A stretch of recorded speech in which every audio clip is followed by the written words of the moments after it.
Karen, so much. Hello, everyone, and welcome to today's webinar in celebration of National Distance Learning Week. I'm Michelle Ford. I'm moderating the session, the manager of student supports for SUNY Online, and it is my pleasure to introduce our speakers to you. So today's presentation will be given by our colleagues, a team from SUNY New Paltz, and I'll introduce them. Our speakers include Jason, is it Gilliland, Jason? Did I get that right? It's Gilliland.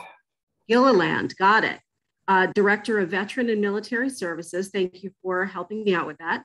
Shayla Mills, Dean of Graduate, Professional, Interdisciplinary Studies, and Continuing in Online Education. That's quite a title. Rachel Rigolino, is that right, Rachel? Excellent. That is correct. Great, oh great. English instructor, and last but not least, Rich McElrath from the Office of International Technology. Thank you all for joining us. Welcome, and we look forward to your presentation.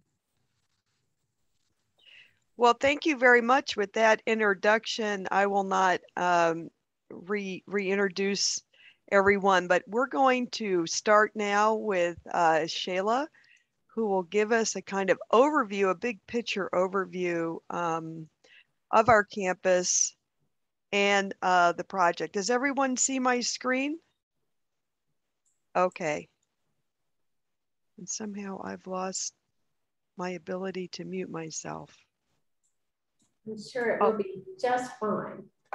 So we wanted to start our presentation today by giving just a little bit of context about our student profile and online learning here at SUNY New Paltz to understand sort of where this new program that we have put together fits in the context of our student learning profile, our student profiles. So Rachel, if you could, it's a beautiful shot of our campus there. In fact, my office is one of those windows that you're looking at, just to the right of the door there is where I'm sitting right now. So we are a predominantly undergraduate campus, as you can see from our screenshot here. Most of our students are undergraduate, and most of our students are also full-time. So of our 7,400 students, 6,500 of them are undergraduates, just under 900 right now are undergraduates, and just under 900 are graduate students. 6,400 are full-time, and a little over 1,000 are part-time. There's a big difference between the part-time status for our graduate students, because you can see there's much less differential there. Nearly half of our graduate students, because they're professional students and are often working full-time while they are getting their graduate degrees, are part-time students. But in our undergraduate population, almost all of them are full-time, and certainly many of our students are residential full-time seated students. Rachel, if we could move to the next screen. And we serve primarily a population that is a traditionally aged student population. So most of our undergraduate students, as you can see from that chart, are in the age group of 18 to 21, the orange and the gray areas. Some that are 22 to 24, and then after 24, really drops off in terms of the percentage of our students that are over 24 years of age. Our graduate student population skews just a tad older. You can see we still are predominantly traditional age students who would go straight from their undergraduate experience into their graduate program. So that 22 to 29-year-old range, that's the orange and the green range, excuse me, the orange and the gray range there. So that 22 to 29 is the majority of our students who are in graduate programs. A much larger number of graduate students who are in that 30 to 40-year-old range, and even a few, of course, that are 40 and older. Primarily residential, undergraduate, traditionally aged students. And we felt we were not always serving some students outside of that typical student profile. Students who might be adult learners who need to come back and finish a degree, students who might be working professionals who are wanting to complete their education or maybe just get started on their education. And so we are very excited that this program that we have at the Air Force is an opportunity for us to reach some students that are not in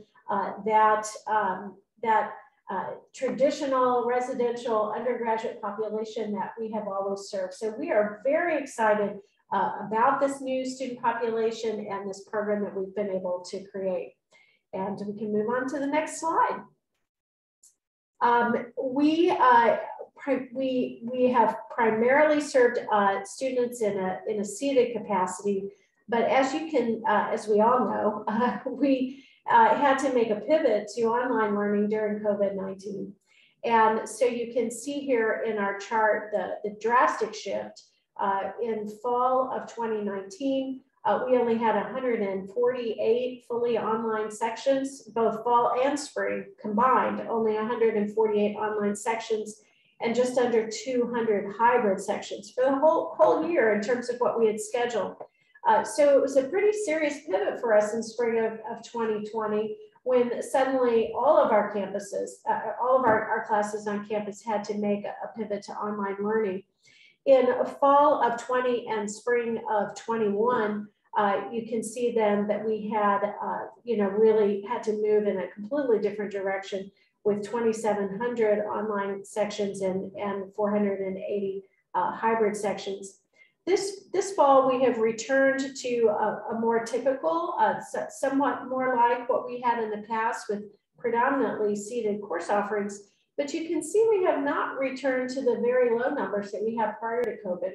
We are offering far more online sections than we were before, both online and hybrid sections than we were before. Some of that's still COVID related, as we still have some students and some faculty who are still looking for that online or hybrid environment to help juggle and navigate the ongoing effects of COVID.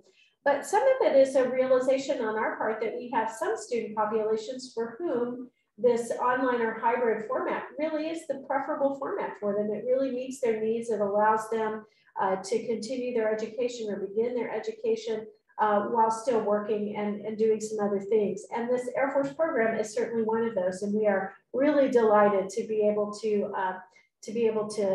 offer this program to a new set of students and to use what we've learned during COVID-19 as well to have a really good learning experience for them. So Rachel, if we can move forward. Let's see, is this one still mine? I think this one's still mine, Rachel. I'm trying to remember whose slide is which. So looking to the future, we're trying to very carefully and strategically think about what we want online learning on our campus to look like as we move forward. Our identity, our mission still is primarily serving residential undergraduate students. That's who we've been. That's who we continue to be. But we want to be just really purposeful as we think about what kind of online program we can offer to populations who aren't well served by that model that we have had in the past. One of our new programs, and it's a program that's reporting to me in our division, is a brand new Bachelor of Arts in General Studies that we have. It's an online degree completion program, and we're very excited about that. We have some new programs that we're going to be offering online in business. And some of our graduate programs in the School of Education that target working teachers and professionals, those are also beginning to move into more hybrid and online formats. But the program we're really excited to talk to you about today is the CCAF program that we have, which is a completely unique program for us, a different kind of learning model, and a lot of thought and planning went into doing this, and we're excited to share it with you. And I think that's it for my slides, right, Rachel? I'll turn things over to Jason.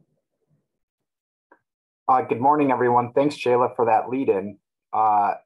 So, as mentioned in the introduction, I'm the director of the Office of Veteran and Military Services here at New Paltz. And we try to work with all military affiliated students. You can see the representation on your screen of the various branches in the military, to include the Department of Defense, with whom oversees each of these branches of the military. Next slide.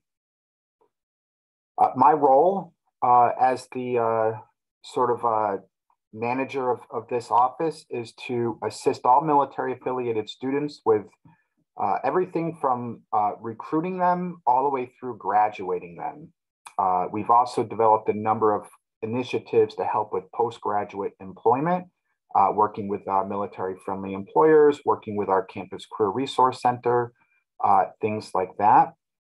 But this includes everything from coming up with orientation programs to developing student activities, advising, addressing the unique needs of our military affiliated students, with whom have many of the same similar academic needs as adult learners, but they also have the added baggage of the military service, and they could be anywhere anywhere in the world at any given time. So that it presents its own sort of challenges. And then also developing on and off campus stakeholders to help us support the academic needs of our military affiliated students. I'm also responsible for promoting a military and veteran friendly campus culture. So I work with many folks across the campus to write policy or to visit practices or procedures, and try to, bring that sort of context of what do we need to do to make sure that New Paltz can support our military affiliated students as they're also supporting the country and taking care of their military service, as we saw with a bunch of National Guard and military that were activated for the inauguration and insurrection this past January. Several of our students were pulled from the college. We got notification on a Saturday that they were reporting on Sunday to DC, and we had to sort of work with faculty and other folks on campus to make sure that they could be successful still. And this also includes creating campus-wide events to bring in other campus community, whether it be our faculty that are veterans or our staff that are veterans or students, or just doing events that support our military affiliated campus veterans, like we do an annual veterans dinner. We do events throughout the year, a Memorial Day event, various activities. And then we also work with our campus faculty development center to facilitate military cultural competency training for faculty, staff, and students alike. Next slide, please.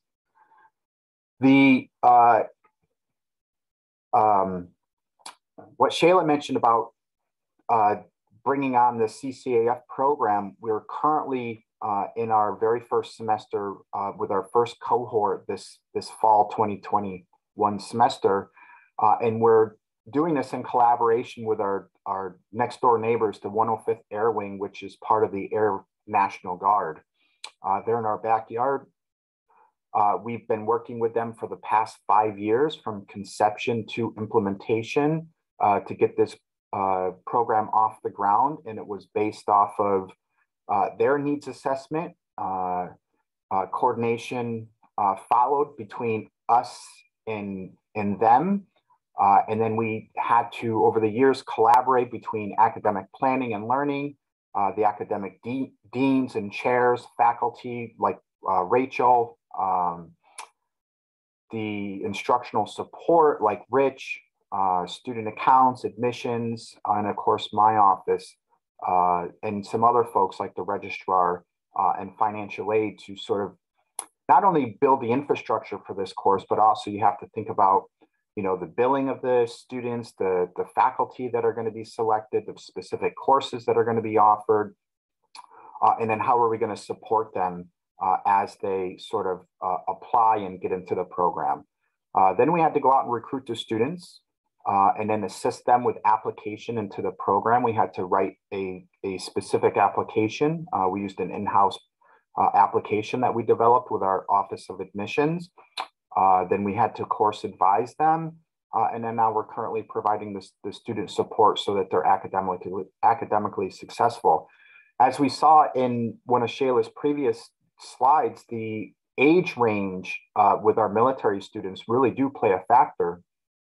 They are primarily adult learners, but the age range is pretty vast. We have students in this cohort that are as young as in their 20s, but then also as old as in their 50s. And the Air Force folks that are in their 50s, some of them have never taken a college course. They went into the military out of high school, and now they're taking their very first college course. So there's a big learning gap and learning curve that we've been trying to also manage with the age range and academic profiles of some of our military students. Next slide, please. So as I mentioned, we collaborated with the 105th Air Wing, which is out of Stewart Air National Guard Base in Newburgh, New York. And we developed a program to help provide its airmen with the opportunity to earn their associate's degree. What many folks may not know is that every enlisted individual that joins the Air Force is automatically enrolled into an associate's degree through the community college of the Air Force. It's unique in the sense that it's the very first branch of the military service to accredit their own college to where its members can earn an accredited associate's degree. All of the associate's degrees are a minimum of 64 credits, and the degree will correlate specifically with the job that they go into, and that's how their Air Force is able to make this work. So as the example that I put on here, if somebody goes into military police, they're automatically enrolled into a criminal justice degree program. They get no choice. The degree is attached to their job.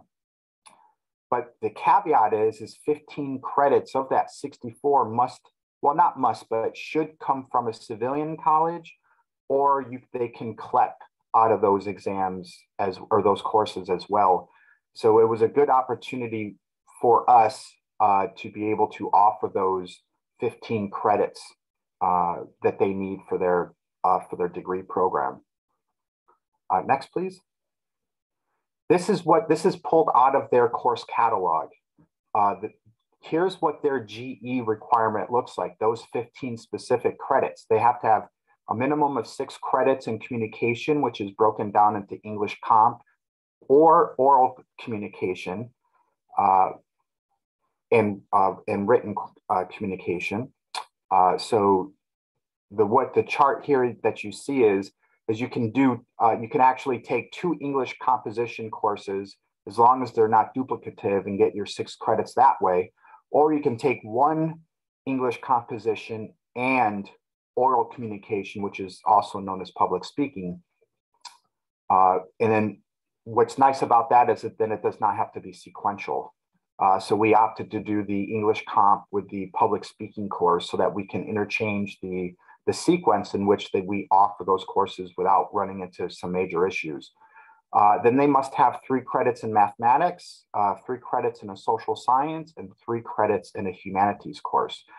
It is also important to note that in all of these courses, they must be a 100 or 200 level course because it has to be transferable into an associate's program with the Air Force. So any of the upper division courses will not suffice because they're too specific. Next slide, please. Here's the layout that we developed with the Air Force on our, and of course, everybody else that we mentioned earlier, like Shayla Mills' department, and then Rich's department, and the faculty and the deans. In the far left column, you see the Air Force's general education requirement, written communication, mathematics, so on and so forth.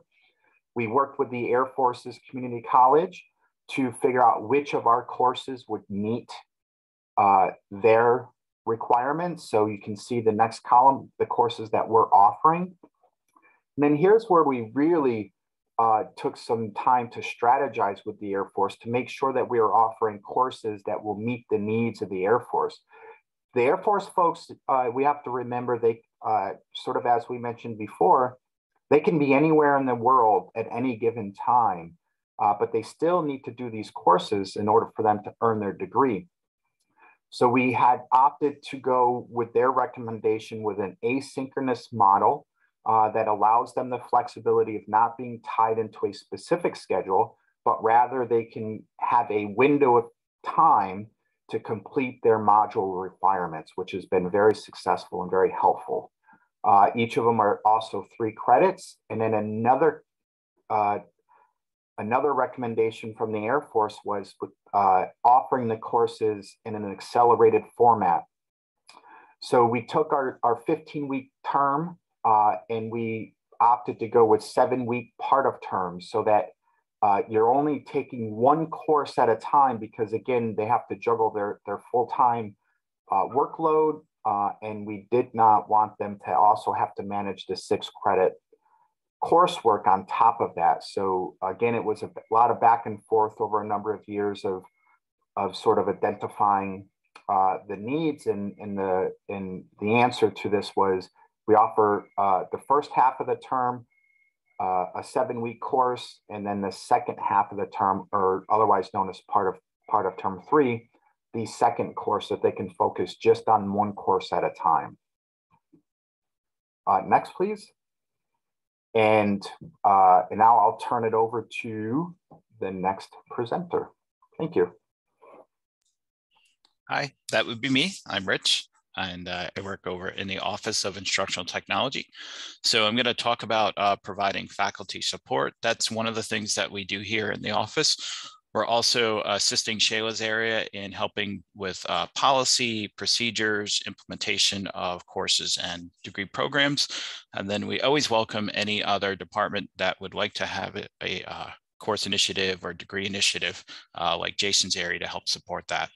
Okay, next slide.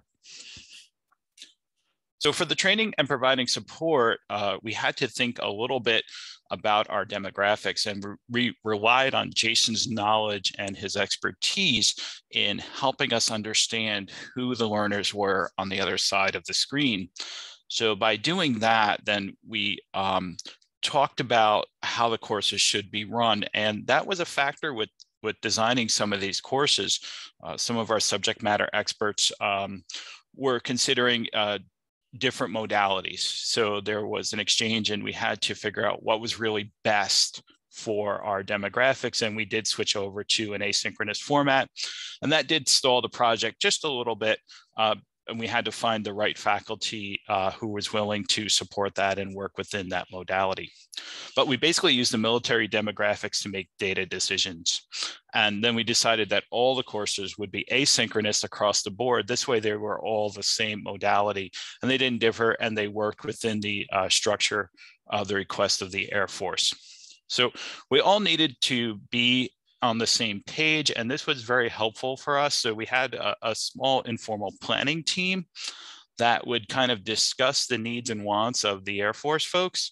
And then what we would do is we would ask the subject matter experts if they were in agreement in delivering it this way or doing a course in this format, and things like 7-week formats, or switching over from synchronous to an asynchronous, and doing stuff like that. We've asked them for their opinion on there, even though we knew that that might be the best way, because we are not the instructors and we are not the subject matter experts. So we did rely on their expertise as well to give us some feedback in assisting us on whether or not this would be obtainable in their areas. And all the instructors were great. They were very accommodating and very flexible with some of the changes that we had done along the way, and everything is working out positive for both the instructor and the students in the courses.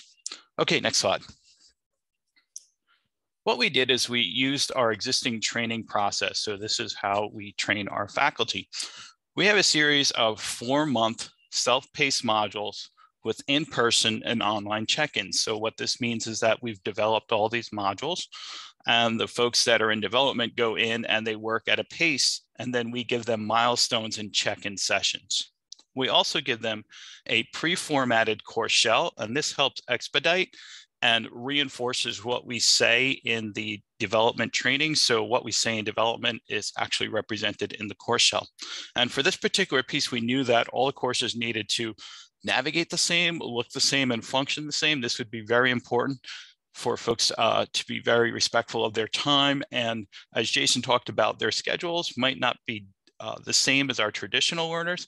So we were very respectful of that and making sure that the information and the course was very efficient. We also gave each instructor, and we always give each instructors, a pre-formatted syllabi for accessible reasons. And also there is some placeholders in there that are very important for them to mention depending on what modality that they're teaching in. Of course, there's always our accessible rubrics and our OSCAR rubrics as well.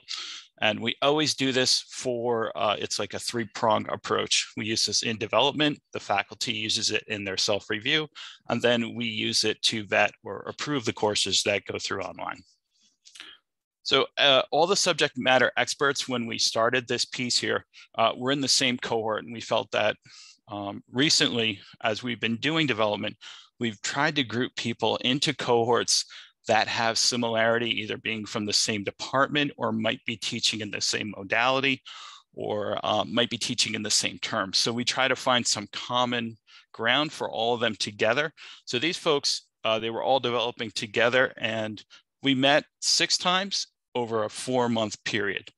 And here's how we met. In the beginning, we bring them all in. In the beginning, we bring them all in and we do an onboarding. And this is a virtual or a face-to-face session, but it's a live interaction, and all of these are all mandatory. So we did the onboarding and we give them the resources, training materials, and they get to ask some questions. After that, we then do a drop-in session, which is optional, and which means that we just schedule an hour or 2 during the week. And 2 weeks later, we ask people if they have any questions after they reviewed the materials, would they like to stop in and ask specific questions after they had a chance to look at everything? So we do this for a certain thing. We found that if we wait too long, a month from the onboarding to the starting development, that some folks really don't know how to start, and also don't really know how to ask. Maybe they're embarrassed, or they just feel like they'll give it another shot and they don't really understand how to get started. So we do this part that's been very successful of a 2-week check-in and ask them to come in and stop in if they need assistance getting started in any of the training materials, or to ask questions on how to get started. After that, about a month from the onboarding, we do a first meeting one-on-one. So the onboarding was everybody together. The check-in is you just drop in, and then you schedule a meeting with me 1 month. And we kind of do this in advance. During the onboarding, we give them a milestone and we say, during this week, reach out to your instructional designer to schedule a one-on-one session. We also remind them the week of and the week before that that's the week that they need to schedule this. So this is a one-on-one meeting, and this is after they've gone through all the training and the training materials. So when they go through the modules, there's a check-in at the end of each module, and it's a self-evaluation, self-survey, and some of the things that they do submit, they submit some planning materials and development materials as well. That goes into my email. So when I review them, prior to us meeting, if I see anything that they have questions on or they have specific concerns about, these things come into the first meeting. So after the training, we have a one-on-one meeting. After that, somewhere in the middle, we felt that it was helpful to get the group back together again as a cohort. And some folks have asked a lot of questions, and sometimes we feel that it's better that they get the answers from their cohort. We do have folks that have been teaching regularly online or in different modalities that are coming into this Air Force program that have sage advice that could help other folks who are newly developing. So we allow them to showcase best practices and ask questions amongst themselves, and we facilitate this area. And that's been very helpful for folks who give quality suggestions and things that we might not really have the experience in specific subject matter, or things like teaching in winter. How do you really facilitate teaching in winter? Since we're instructional designers, we normally don't really teach often or teach in a winter session. So these are very helpful. After that, we schedule, we're at about the 3/4 mark here. After that, we do a second meeting, and this is the post-instructional designer OSCAR review. So somewhere after the cohort, we usually get folks about saying, hey, I'm kind of done. And we mentioned this in our onboarding. So when you're getting to that point, what you can do is drop us a line, and I'd like you to do a self-review. So I asked them to do a self-review. When they drop us a line, they say that they're done or approaching being done developing their course. I asked them to do a self-review, and then I go in and do a review. And this is very informal. It's more of a visual, and I create an outline of things that they need to go back and look over and edit. And then I reference usually something as a standard in OSCAR or part of the course shell in reference to OSCAR that needs to be updated. And usually this is done by email, and I give them an outline. And then what we do is they might ask, in addition to meet and go over some of those suggestions, or what's the best way to do some of those suggestions. So sometimes we have an optional meeting. So when we meet with them at least 6 times, they can always schedule more times with us. About that point, the instructor and I will agree through OSCAR that the course is complete. So then what we do here through my office is we facilitate then a more formal but still informal conversational review with the faculty, the associate provost, the instructional designer, and the chair of the department. We feel that it's very important to include the chair. They're not always, sometimes they're not remote instructors or things of that nature have gone through the development process themselves. So it's very important that they're aware of all the work that their faculty are doing. And then they start to see the components of quality courses, and then they understand what is essential for quality courses. So when they have a new person or a person who needs help in the office, they usually then can say, hey, so-and-so had done this development part, and this is what it's kind of about.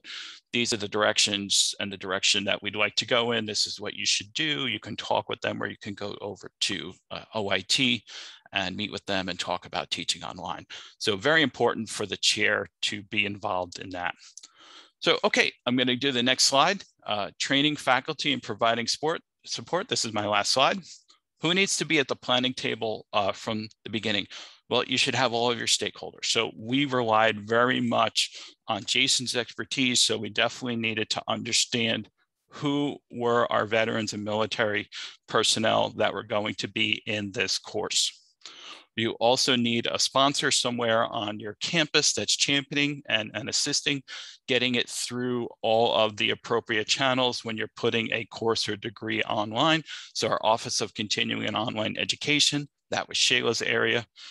We came in as support areas to kind of talk about and mediate sometimes between the needs of the institution, the needs of the Air Force, and the needs of the instructor to kind of find a compromise in what would be the best fit in supporting and development there. Of course, academic deans and your department chairs. Who doesn't really need to be at the table at the beginning? Not wise to bring your subject matter experts in right at the beginning, because your program during the brokering parts may have some changes, and you're still figuring out what are the wants and the needs. And if you tell a faculty person to start developing in this modality and those needs change, what's going to happen? It'll become frustrating for them to start reversing or backtracking in their development. So it's always best to have most of the details ironed out all the way down to the modality, and then work with them with their expertise to find the right instructor that will fit into the modality that you want to deploy there. So develop first, and then bring subject matter experts in once everything is clear. Okay. Okay, thank you, Rich. And that was a wonderful overview. In fact, just to reiterate what Rich said, you need the infrastructure. That's a big, huge thing. So I would just very briefly just take a look at, this is a standard composition course. Here's the description.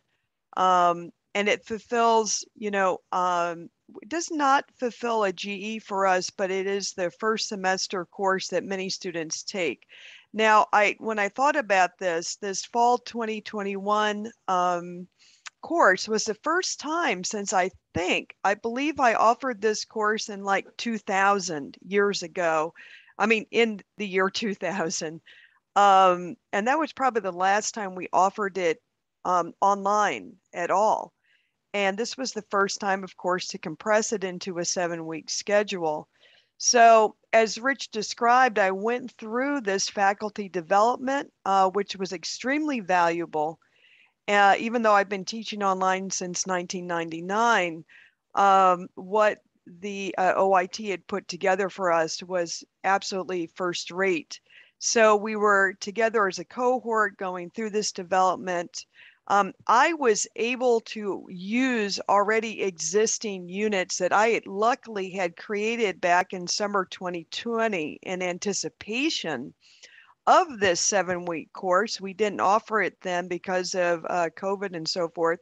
But what was so interesting was the summer of 2020, I developed these online units that were then deployed in our composition sections, across the university. So they were tested out. I got feedback. So those units were really had been used. So I was able to reuse them.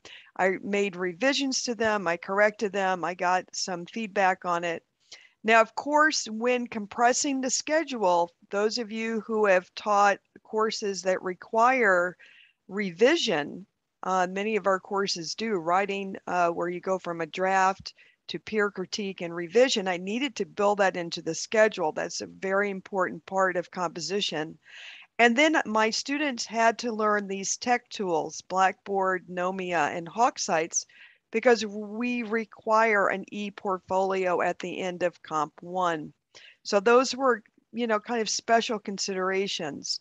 So I thought, in that 7-week compressed schedule, I've taught online in the summer and even in winter session before, but for some reason this felt a little bit different. But I wanted everything that we did in my class to be scaffolded so that there was no kind of extraneous work, there was no wasted effort.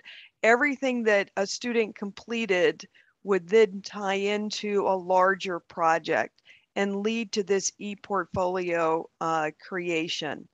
And then one of the tools I introduced in the first 3 days of the course, because I knew they'd all have to practice using it, was the Nomia, which is a screen recording, it's like Camtasia Lite, like Panopto.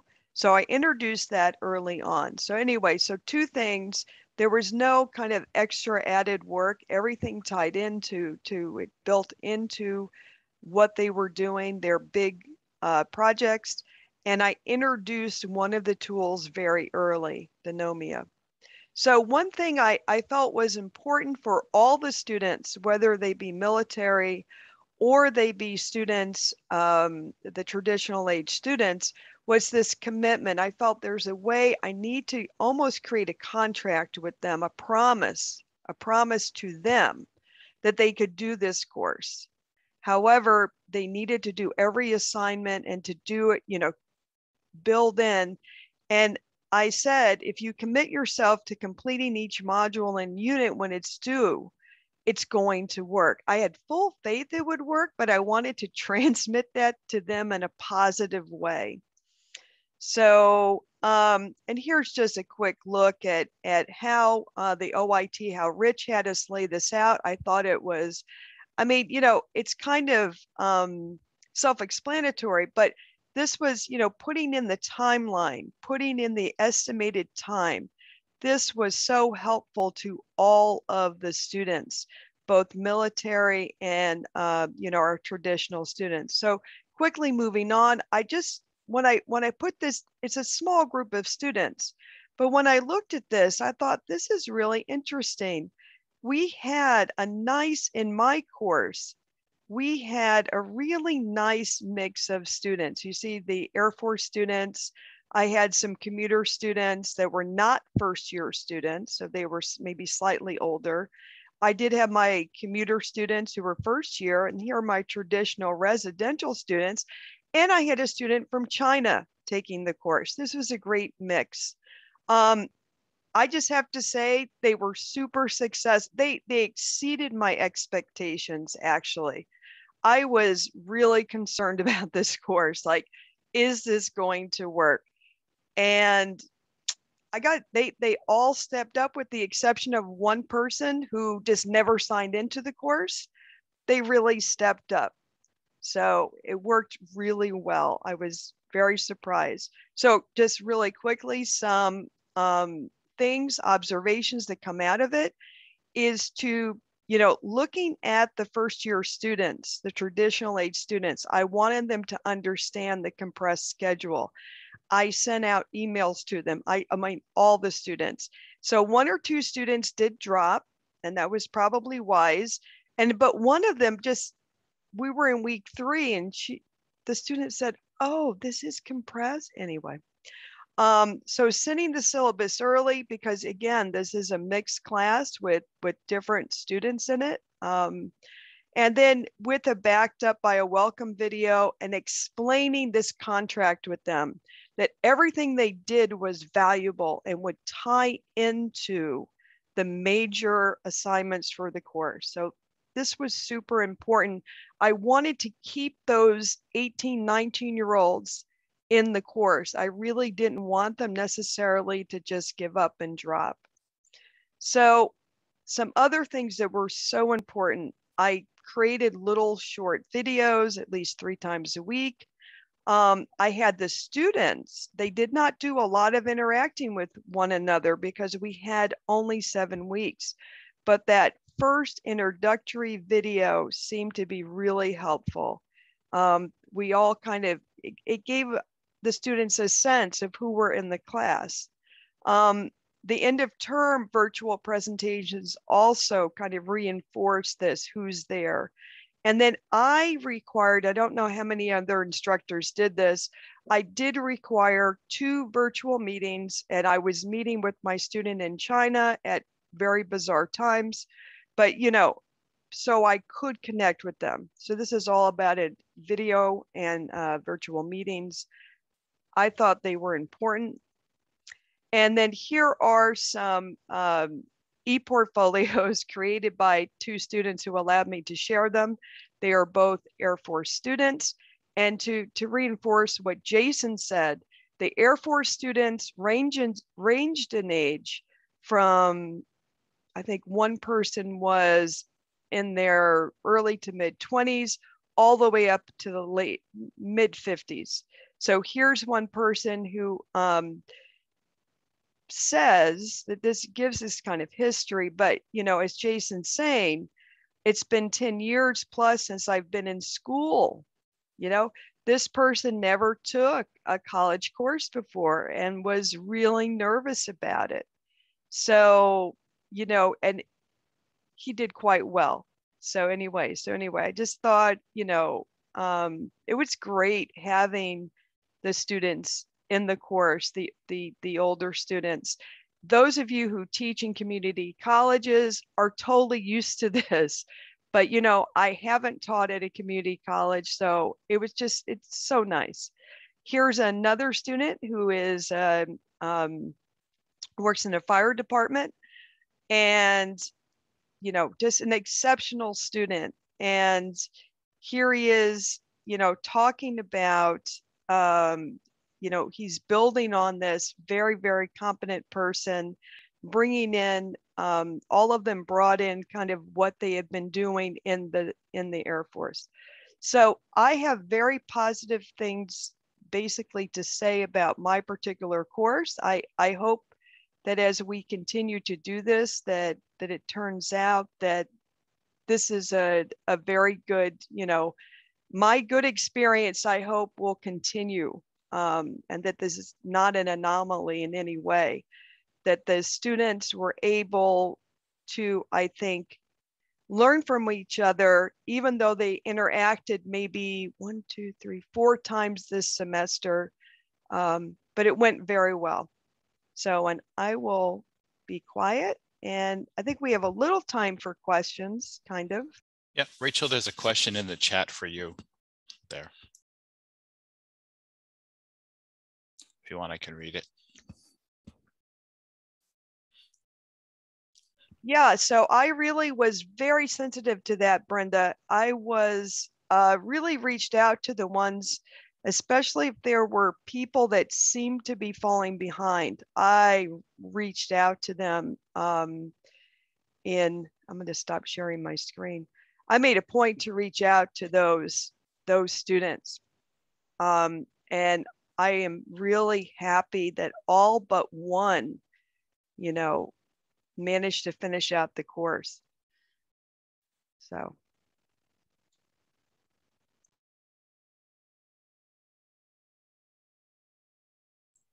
Brenda, I'll just follow up to your question by saying that as we sort of think strategically about the future of our online offerings, this is something that we're curious to see how this year plays out and what kind of feedback we get from students.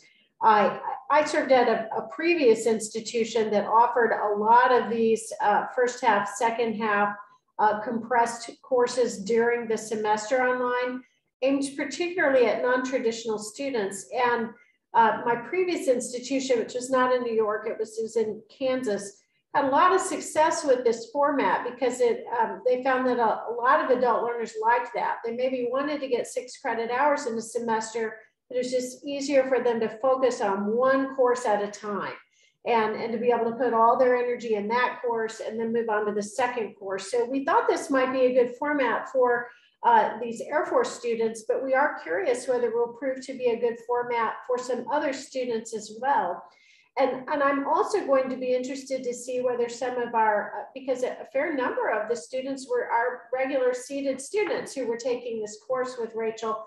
I'm curious whether it may occasionally be attractive for student athletes, students who are involved in a lot of extracurricular activities, where maybe being able to say, oh, my season or my play or whatever it is I'm doing has me really busy at the beginning of the semester, but I can take this course in the last half of the semester and that will work out better, or vice versa. So I'm kind of curious to see, and this is our first year, it's our first semester, so we don't have a lot of feedback yet, but I'm going to be curious to see whether there's some appreciation for this format by a larger swath of students. So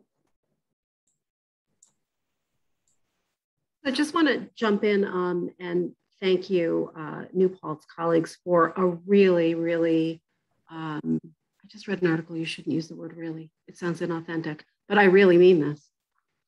A genuinely engaging presentation. I have 10,000 questions. We have time for none of them. So I will do my formal moderator closing, and maybe I'll catch up with some of you offline. Want to thank everyone for your participation in today's webinar, and thanks especially to our guest speakers for sharing your expertise and experience. The session recording and slides will be uploaded to the playlist on the registration site. You can see that Erin has put a number of for you. Our next session does begin at 11 a.m. If you're interested, please join us. The full schedule of events is available, and please visit our registration page.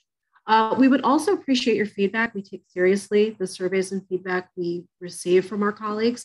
So please complete the survey at your convenience. There's the survey link is in the chat. And also, please feel free to check out additional sessions happening on the USDLA site. And we hope to see you at another webinar this week.